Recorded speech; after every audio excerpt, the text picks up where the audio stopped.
So இன்னைக்கு வந்து ரொம்பவே பரபரப்பான நியூஸ் என்னன்னு பார்த்தோம் அப்படின்னா, என்டிகே காளியம்மா வந்து இப்போ ஏடிஎம்கே காளியம்மா வந்து மாறிட்டாங்க. ஸோ கடந்த 6 வருஷமா அவங்க வந்து அவங்களோட அரசியல் பயணத்துல 2025ல என்டிகேல இருந்து வெளிய வந்தாங்க. ஸோ அதுக்கப்புறம் நெறைய கட்சிகள் வந்து அவங்க கூட தொடர்பு பட்டாங்க. எங்க கூட வாங்க, எங்க கூட வாங்கன்னு சொல்லிட்டு. ஸோ அவங்களுமே சிறந்த பேச்சாளர்ன்னு சொல்லலாம். என்டிகேவோட ஒரு ஃபயர் பிராண்ட் ஸ்பீக்கர் அப்படின்னா ரொம்ப பெரிய பேச்சாளர். தமிழ் உச்சரிப்பு அவ்வளோ அழகா வரும். ஸோ அது அது அது மூலமா தான் ரொம்பவே மக்கள்கிட்ட போய் சேர்ந்தாங்கன்னு சொல்லலாம். ஸோ இவங்க வந்து அரசியல் பயணத்துல இருந்து ஓய்வெடுத்ததா இருக்கட்டும், இப்போ ஏடிஎம்கேல வந்து அவங்க ஜாயின் பண்ணதா இருக்கட்டும், ரொம்பவே ஒரு பேசு பொருளா தான் இருக்கு.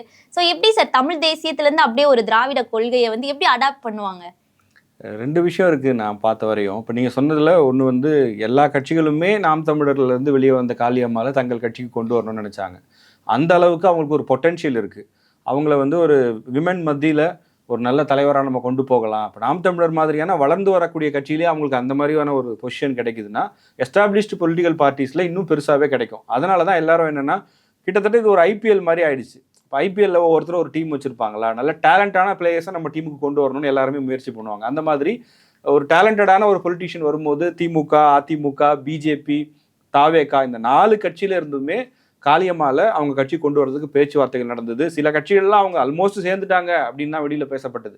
பட் அவங்க என்ன நினைச்சாங்க அப்படின்னா, நம்ம நிதானமா முடிவெடுப்போம், பரவாயில்ல டைம் எடுத்துக்கலாம்னு சொல்லி 1 வருஷம் டைம் எடுத்துக்கிட்டாங்க. பொதுவாக இன்னைக்கெல்லாம் பார்த்தீங்கன்னா அப்படி ஒரு எதிர்பார்ப்பு இருக்கும்போது டக்குன்னு இந்த வாரம் கட்சியை விட்டு சேருவாங்க, அடுத்த வாரம் வேற கட்சிக்கு போய் சேர்ந்தவங்கலாம் இருக்காங்க. அந்த வகையில் இவங்க மிக பொறுமையாக எடுத்தாங்க முடிவு. அவங்க தமிழ் தேசியம் பேசி வந்தாங்க, எப்படி திராவிடத்துக்குள்ள அடாப்ட் ஆவாங்கன்னு நீங்கள் கேட்குறீங்க. பட் அரசியலை பொறுத்த வரைக்கும் என்ன அப்படின்னா, ஐடியாலஜி அப்படின்றத எப்படி வேணாலும் யார் வேணாலும் மாற்றிக்க முடியும்.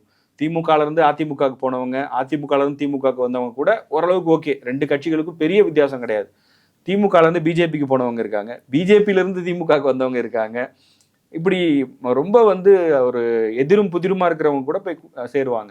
அந்த வகையில் காளியம்மாள் பொறுத்த வரைக்கும் தமிழ் தேசிய சித்தாந்தத்திலேருந்து வந்தாலும் அதிமுகன்றது அவங்களுக்கு வந்து ஒரு பொருந்தாத கட்சின்னுலாம் சொல்ல முடியாது. ஒருவேளை திமுகவுக்கு போனால் கூட கொஞ்சம் ஐடியாலஜிக்கல் டிஃபரன்ஸ் வந்து இருக்கலாம். இன்னொன்று இவங்க அதே தமிழ் தேசிய சித்தாந்தத்தோடு தான் இப்பயும் இருப்பாங்களான்ற ஒரு கேள்வியும் இருக்குது. ஒருவேளை அவங்க நாளைக்கே ஒரு இன்டர்வியூலையோ இல்லை ஒரு மேடையிலையோ சொல்லலாம், இல்லை திராவிடம் அப்படிங்கிறது தமிழ் தேசியத்தையும் உள்ளடக்கியது தான் நான் புரிஞ்சுக்கிட்டேன், அதனால வந்தேன்னு சொன்னாங்கன்னா நம்ம அதை தாண்டி வேற கேள்வியே கேட்க முடியாது. ஏன்னா ராஜீவ்காந்தி நம்ம பார்த்துருக்கோம், அவர் வந்து திமுகவை திட்டாதது இல்லை, பேசாதது இல்லை, திமுகவில் போய் சேர்ந்துட்டாரு. கல்யாண சுந்தரமும் அந்த மாதிரி அதிமுக ஆட்சியை விமர்சனம் பண்ணியிருக்காரு, அவரும் இங்கே வந்து ஜாயின் பண்ணிட்டாரு, பார்த்துருக்கோம். ஸோ அரசியலை பொறுத்த வரைக்கும் நம்ம ஒரு விஷயத்தில் அவங்க ஜாயின் பண்ணணும்னு முடிவு பண்ணிட்டாங்கன்னா அதுக்கு ஏதாவது ஒரு காரணம் சொல்லுவாங்க. சார் கொள்கைகளை தாண்டி அவங்க மேடை பேச்சு வந்து எவ்வளோ ஆக்ரோஷமா இருந்துச்சுன்னு எல்லாருமே பார்க்க முடியுது. என்டிகே பேச்சாளர்கள் வந்து ஒரு மாதிரி ஒரு தீய வந்து தூக்கி போற மாதிரி தான் பேசுவாங்க. ஸோ பணத்தால வந்து அந்த கட்சி வந்து ஜெயிச்சாங்க, பணத்தால தான் அவங்க ஜெயிப்பாங்க, பணத்தால மட்டும்தான் மக்களை வந்து வாங்க முடியும், நம்ம வந்து இனத்தால வாங்கணும்னு சொல்லிட்டு ஒரு கொள்கையை தான் அவங்க பின்பற்றிட்டு இருந்தாங்க. ஸோ அது மட்டும் இல்லாமல் என்டிகேல இருந்து வெளியே வரும்போது கூட நான் வந்து தமிழ் தேசியத்தை தொடருவேன் அப்படின்வாங்க.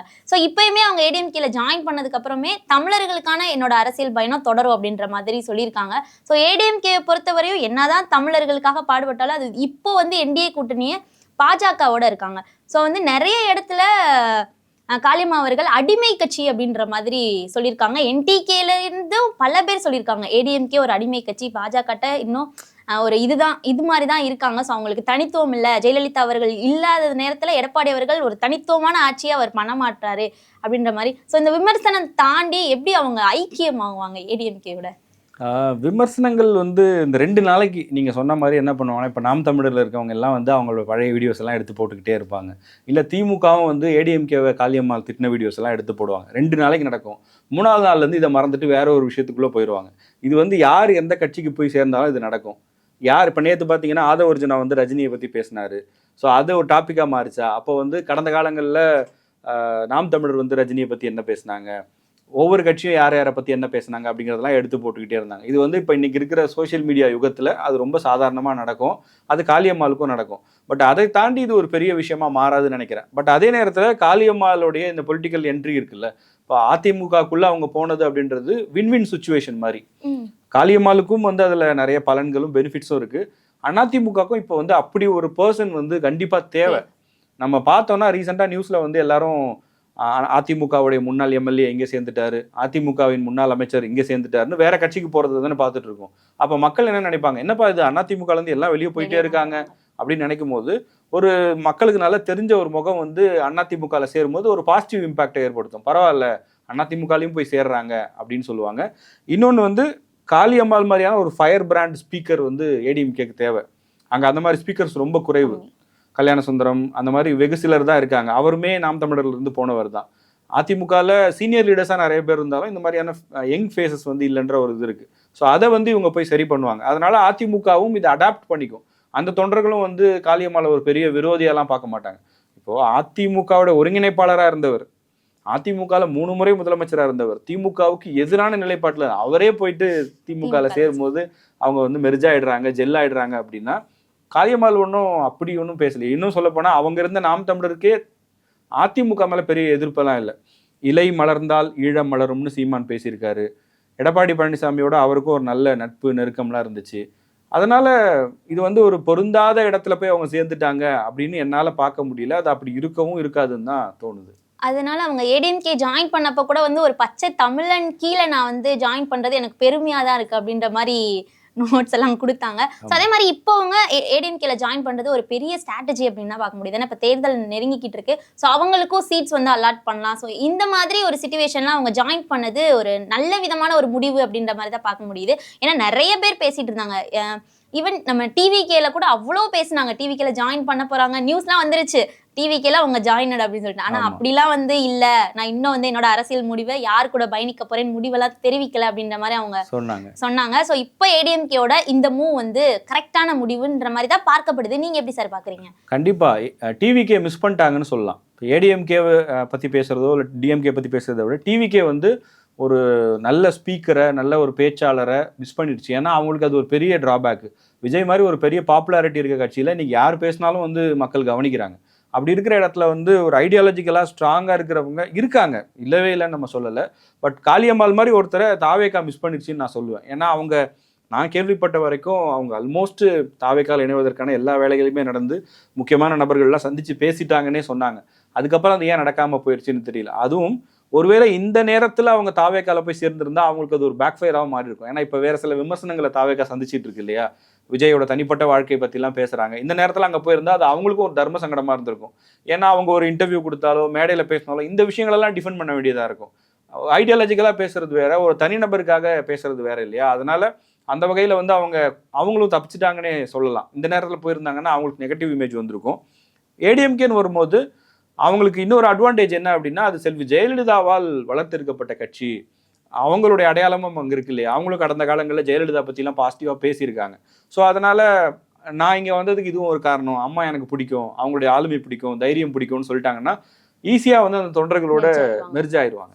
ஸோ இப்போ என்டிகேல இருந்து ஒரு தொண்டர்கள் இருப்பாங்க இல்லையா, என்டிகே ஒரு எப்படி சொல்ல, பாரம்பரியமா இருக்கட்டும், அந்த கோரை வந்து பிடிச்சி வச்சுட்டு இருப்பாங்க, தமிழ் தேசியம் உயிர் இடம் அப்படின்ற மாதிரி. ஸோ அவங்களெல்லாம் இவங்க எப்படி ஃபேஸ் பண்ண போறாங்கன்னு தான் ஒரு டவுட்டா இருக்கு. எப்படி சார் ஃபேஸ் பண்ணுவாங்க? ஏன்னா இப்போ ஒரு 6 வருஷமா என்டிகேவோட தொடர்புல நெருங்கிய ஒரு இன கொள்கையை வந்து பேசிட்டு இருந்தாங்க. ஸோ இப்போ வந்து அதிமுகவோட கொள்கையை பேசினாலும் சரி, அதிமுகவுக்கு சார்பாக சப்போர்ட் பண்ண போறாங்க ஸோ ஜாயின் பண்ணதுனால.